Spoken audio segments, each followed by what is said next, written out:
After a few seconds, the arm seemed to detect Anne. Below the arm, a hole opened in the floor, and an enormous platter of the marshmallow peeps from earlier emerged from the ground with a hiss of hydraulics. The arm extended until it was within reach of the platter.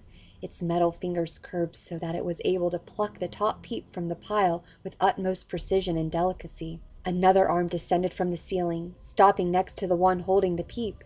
It tore off a small part of the peep and held it towards Anne. "Open wide," the machine said in a serene voice.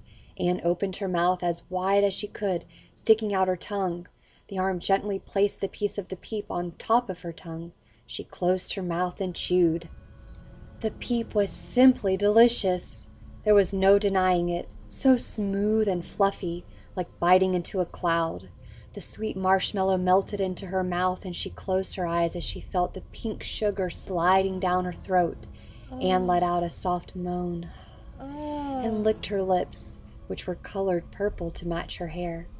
The machine waited patiently as Anne fluttered her heavily mascaraed eyes open and smiled at the group.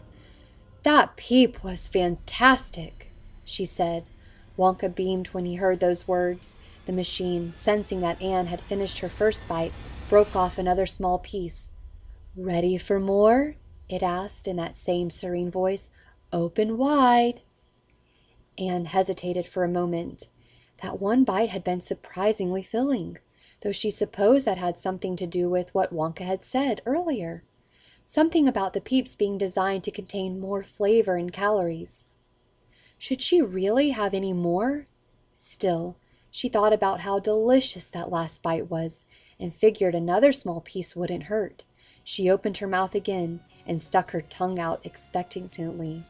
The machine placed the candy on her tongue, and again she chewed on the fluffy marshmallow, savoring every bite. She rolled her eyes back and let out an involuntary moan as she reveled in the peep's delicious flavor. "Fuck! This tastes amazing!" She swallowed the candy and let out a satisfied sigh.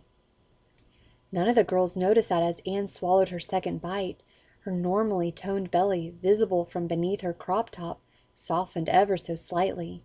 None of the girls, that is, except for Tiffany, who had been studying Anne with interest. The growth in Anne's stomach was very subtle, as if the girl had eaten a normal-sized meal, and wouldn't have been much of concern had the girls noticed. But seeing Anne's slight softening belly put wheels in motion in Tiffany's head, she looked at Anne, then at Wonka, and a plan for revenge began to form. "Wow, Mr. Wonka," she began. "You're a genius!" Wonka beamed at the compliment, and Tiffany saw this at her moment to put her plan into motion. "Could I see that remote control? I'm so curious about how it works." Though perhaps Wonka would have normally been suspicious of such a request, he was at the moment so happy to have won the girl's approval that he had acquiesced without a second thought. "Why, certainly." He handed the control over. "The dial controls the feeding settings, though as I said it's set to the lowest level." "Neat," said Tiffany, eyeing the controls in her hands. She looked up at Anne, and the slow smile crept to her lips. When Wonka and the other girls turned their attention back to the punk girl sitting at the feeding machine, Tiffany nudged the dial up to the second setting. But now the machine had broken off a third piece. "Ready for more?" it asked again. "Open wide." But Anne was satisfied. Wonka hadn't been joking when he had said that each peep was packed with calories. If the first bite hadn't been enough to make Anne full, the second one had definitely done the trick. In fact, looking at her stomach, she saw that she had probably put on a pound or two. She'd have to watch what she ate for the next few days, she realized with a frown. No, as good as those peeps had been, those 2 bites had been enough. "No thanks," she told the machine.